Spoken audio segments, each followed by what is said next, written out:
I saw Spider-Man Brand New Day. Oh my God. Here are my thoughts. Spoilers ahead if you have not seen it. Go see it. Come back here, watch this. Oh my goodness. By the way, what's going on, guys? My name is Jake McCarty. Welcome back to watching this Spider-Man Brand New Day breakdown afterwards. I did a breakdown before of what my thoughts are going to be before seeing this film. And so I'm back here talking about it after watching this movie. Oh my goodness, guys. This movie was incredible. Overall, I really actually loved this film. I really did. The suit is maybe the best live action Spider-Man suit. I will say it looks incredible. It looks so colorful and practical, and I just was so hyped the moment it was on screen. I have a lot of nostalgia for the Tobey Maguire Spider-Man suit. I thought that suit looked so clean. And then in the Andrew Garfield TASM 2, I really liked how that suit looked. That was probably the most comic accurate we have seen Spider-Man be in live action. But this Brand New Day suit looks so clean. It looks so realistic and so bright, vividly. Like, oh my goodness. The way they had the lighting like beaming on the suit and just every scene and action, the way it was like presented looked perfect. Like, in my mind, I really thought it was like perfect. So in my opinion, like, honestly, I'm on board with this being the best live action Spider-Man suit we have seen. I thought it during the trailers because we saw a lot of it during the trailers, but now like seeing this film and like him actually like doing the real fights and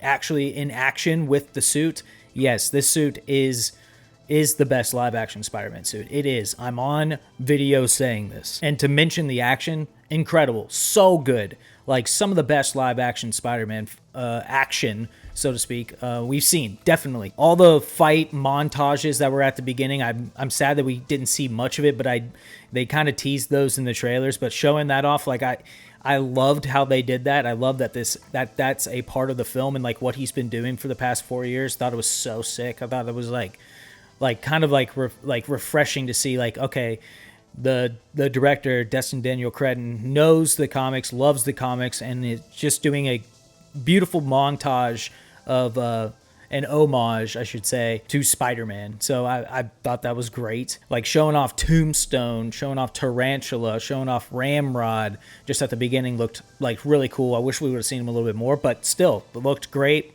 Thought the action of that was really cool. Loved how it was like it was filmed in a like really fast frames per second camera or something, and which I saw online. Thought it was awesome. Loved that. Loved the aspect of that. Really creative on the director's end. Now we talk about action. Spider-Man versus Hulk.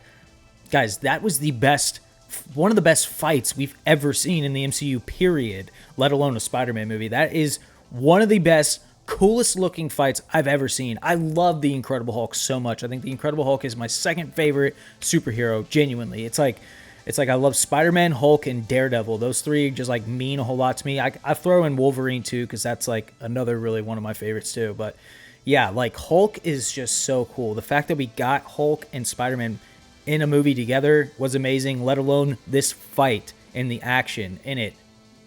Peak. So awesome. Hulk looked the best we've ever seen him since Edward Norton. Like that film, he looked pretty good, but this is the best we've ever seen Hulk. In my personal opinion, this is the best we've ever seen him. He looks so good. I thought it was beautiful how it, like, they fought and then they got really frustrated at each other, and Peter was just trying to save him all in all, and then by the end, like, Hulk realized that he was, like, Peter Parker's in a way, like, by Peter saying, no, we're friends, and then he just, like, gave in. Like, I do like that because I think ultimately we know Hulk is like a monstrous machine, but I think he actually cares about people in the end. So yeah, I found that whole scene just one of the best scenes I've ever seen in the MCU. One of the best fights we've ever seen, period, in the MCU, like by far. And okay, big spoiler, Jean Grey, holy moly, that was incredible. I cannot believe that it's Jean Grey. I honestly had a suspicion that she was probably Jean Grey. We've heard about it in like speculations and rumors and theories and all that. So I was pretty certain she was going to be playing, Sadie Sink was going to be playing Jean Grey. I for real think it was executed like extremely well. I thought Sadie Sink crushed the role. She's honestly perfect as the role.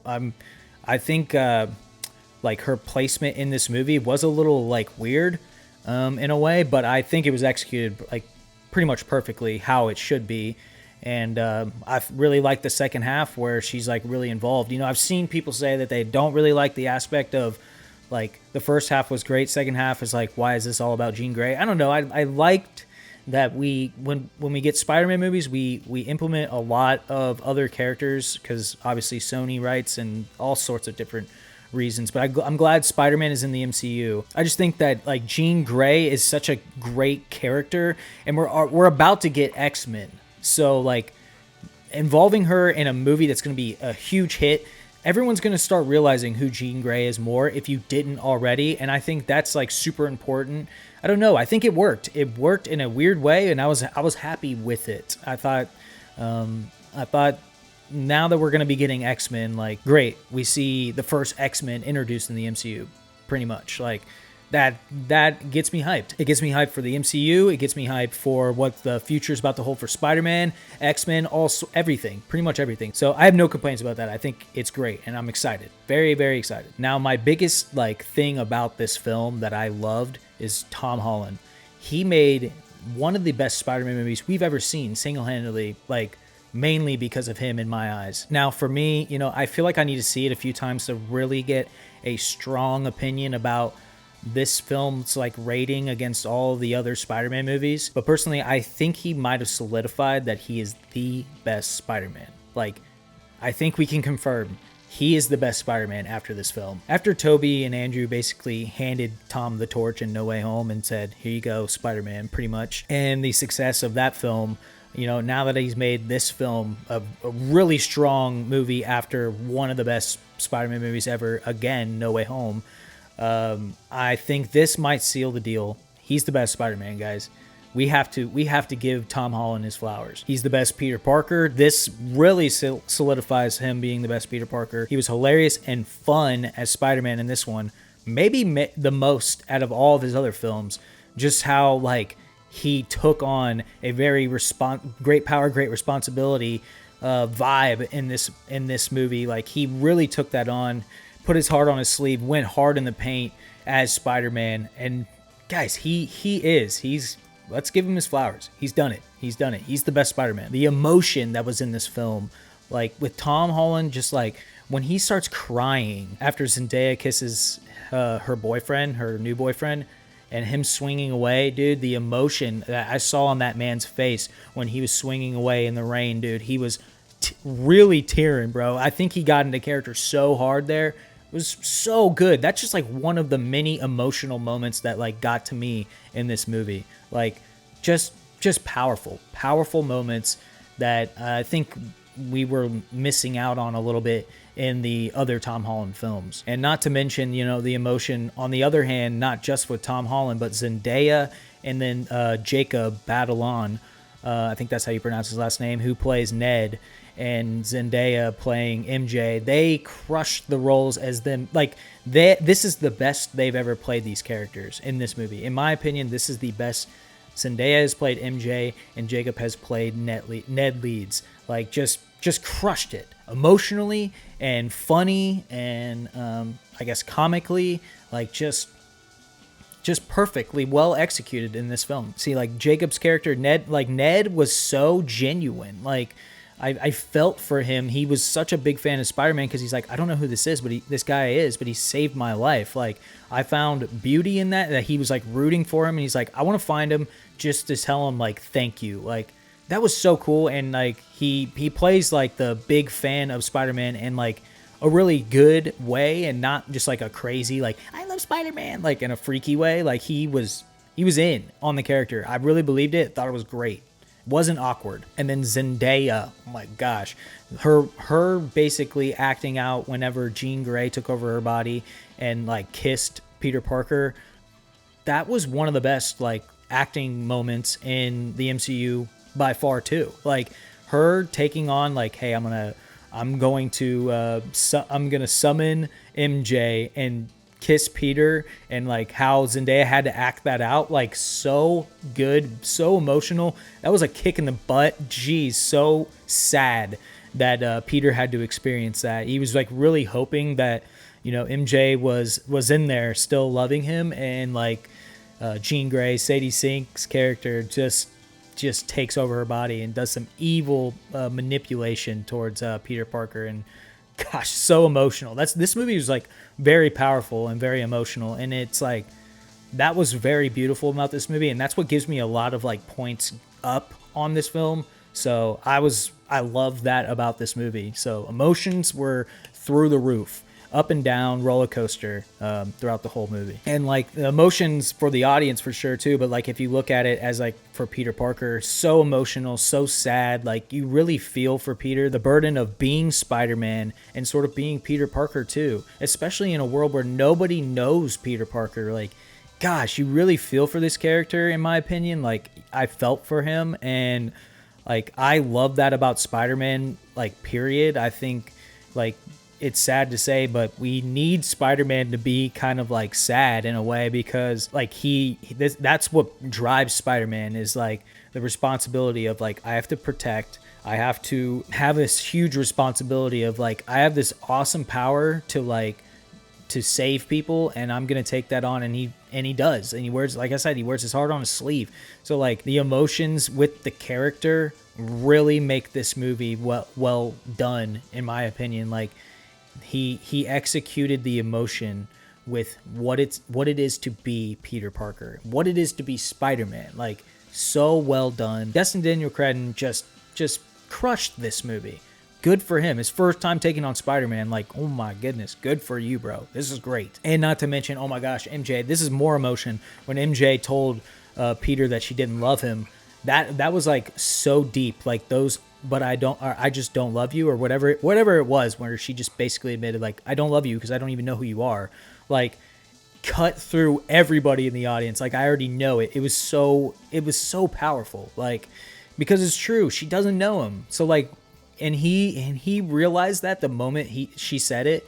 And like, I think that was just such a powerful moment with Peter Parker, like the realization of, you know what, I don't think I'll ever be able to get her back ever again. Well, we don't know yet. So the Punisher, obviously, Punisher and Spider-Man dynamic, another reason why this movie was so well done. John Bernthal and Tom Holland are friends. So like, the fact that we got a lot of their screen time together, being buddy and like saving the day, and Frank wanting to do it his way and Spider-Man wanting to do it his way, so well done. The jokes were so good. And I actually really think that the Punisher was one of the best, like one of the funniest people in this movie, for real. He was so funny when he was like telling Peter that he's got a mouth on him, like all sorts of different moments that were just hilarious. I will give it to him. The ending was like so funny too, when he wears the mask, like, and like waves in the window to like reassure like Spider-Man's okay to all like his fans. So funny. I was not expecting it, to be honest. I was not. It was so good. But yeah, I loved the Punisher in this movie. It was kind of cool. It was a little weird again that he's in this movie, but it worked. It worked so well, in my opinion. All of these characters that they threw in, you would think it would oversaturate like the superhero stuff, but it didn't. It worked very well in my eyes. So overall, I think this movie really set up an awesome, interesting, like, what's going to happen to Spider-Man, what's going to happen after, you know, Doomsday and Secret Wars, because I really ultimately think the post-credit scene was like to hint that Spider-Man's going to be in Secret Wars, not Doomsday, but we'll see. Maybe he is in Doomsday. Maybe he's at the end. But I think it's to ultimately say, like, Battle World is happening, Secret Wars is Battle World, and that's where Peter's going to end up, is there. But we'll see. I don't know. That's just my guess right now. So very curious to see what happens with Spider-Man, though, in the coming years. We'll see. I think Tom Holland signed on for at least 1 or 2 more, so that's awesome. So my concluding thoughts on all of this is, I think that this movie is like comparable to Spider-Man 2, Tobey Maguire's Spider-Man 2 movie. Same vibe. It's just kind of like the polar opposites of Peter Parker No More and Spider-Man No More, in a sense. Like Spider-Man No More for Tobey Maguire's movie, and then Brand New Day was kind of like Peter Parker No More, even though he still embraces at the end of Brand New Day that he is Peter Parker too. But the whole fighting that he's got to be, you know, Spider-Man, and he probably shouldn't be Peter Parker because nobody knows Peter Parker in the MCU Spider-Man world. I thought there was still like some similarities like between the two, and ultimately my favorite movie out of all of the live action Spider-Man movies is probably Spider-Man 2, Doc Ock, all that stuff. I think I explained it in the first video. But Doc Ock, the sadness of Peter Parker, what he goes through, the challenges, and then like redeeming himself at the end. One of the best films, actually, not just superhero movies, one of the best movies ever made, in my opinion. It's a top, like, at least 10 maybe of all time. It's so good. So I compare Brand New Day to just as good as this. Ultimately, like, it may be like a step down. I've only seen it once, guys. I need to see it more. But from my thoughts now, like, I will say, like, it's in the top 3 for me. It's a top 3 Spider-Man movie, and I think it'll overcome at least 2 when I see it again. So I think for me, it's Spider-Man 2, Tobey Maguire's Spider-Man 2. Then it's No Way Home. Ultimately, like, the theater experience of No Way Home. And just every time I watch No Way Home more and more, I like it and appreciate it more and more. So that's the second one for me right now. It always changes because I literally, every time I watch a Spider-Man movie, I'm like, oh, this one's good. Like the Andrew Garfield ones, I'll watch them and I'm like, wow, these are actually a lot better than I thought they were before I watched this. So, but ultimately, yeah, that's how I see it. So it's Spider-Man 2, No Way Home, and then Brand New Day, for real. That's how I see it. And if I watch Brand New Day a couple more times, which I definitely will in the coming weeks, I think Brand New Day will be number 2. Like, second best, and then it could easily get over Spider-Man 2 for me because I think I'm going to appreciate the storyline now that I know it and I can watch it more and more because that's what happened with me with Spider-Man 2, Tobey Maguire's Spider-Man 2. It made me genuinely love it more the more I watched it. And then there's like also a director's cut of Spider-Man 2 that makes it like, it's called Spider-Man 2.1. You all should watch it if you've never seen it. It makes the movie so much better because there's extra fight scenes. It's like all the deleted scenes that they cut in the film, they added it to it. Yeah, it makes the movie even better. And that's ultimately, with that director's cut version of it, makes that movie so good to me and the best one. But Brand New Day is just as good, in my opinion. Yeah, so literally one of the best Spider-Man movies of all time, guys, for real. So if I say Spider-Man 2 is my favorite one, I would say the rating for that is like a 9.7, which is very high. I should honestly give it a 10 to be for real because I'm so biased with Spider-Man, but realistically I will say 9.7, and then I'll say Homecoming is like a 9.6, just as almost there with that. So my final rating for Brand New Day, everybody, for now is going to be a 9.4, 9.4, which is incredible. You know, I think that's like, and there's room for growth. I really think the next time I watch it, I'll think it's even better. I think it probably will beat No Way Home the second watch, for real, but we'll see. But it's that good, guys. The suit, everything that I just described, the suit, the characters, the storyline from beginning to end. It was a little weird having Jean Grey in it, to be honest, but it worked. It worked, and I loved it, and I recommend it to people. And 9.4 should be... I've seen a lot of reviews say that it's like... there's one in particular that I'm thinking of that said it was like an 8.4. I know a couple people said like a 9.1, 9.2. I'd like to give it more. I'm super biased with Spider-Man, so that's why. So 9.4, guys. Let me know what you think in the comments. Tom crushed this movie. All the actors obviously did well, but Tom really crushed this movie, and I'm proud to say he's my Spider-Man. I think he's the best Spider-Man. I will say it here on video camera right now. He's the best Spider-Man, guys. He is. After this film, he truly makes me like really proud to be a Spider-Man fan. So yeah, that's my thoughts. Go see Brand New Day. It was amazing. Yeah, and I appreciate everybody that watches these videos. I'm really, really thankful. It really does help me grow as a content creator, so it means a whole lot. Thank you all so much. But yeah, this movie was so good, guys. Go see it, for real. Go see it. And like, comment, subscribe. Thank you all for watching. Really do appreciate it. Like, comment, subscribe. Do all the things. You guys are awesome. Have a good one. Peace.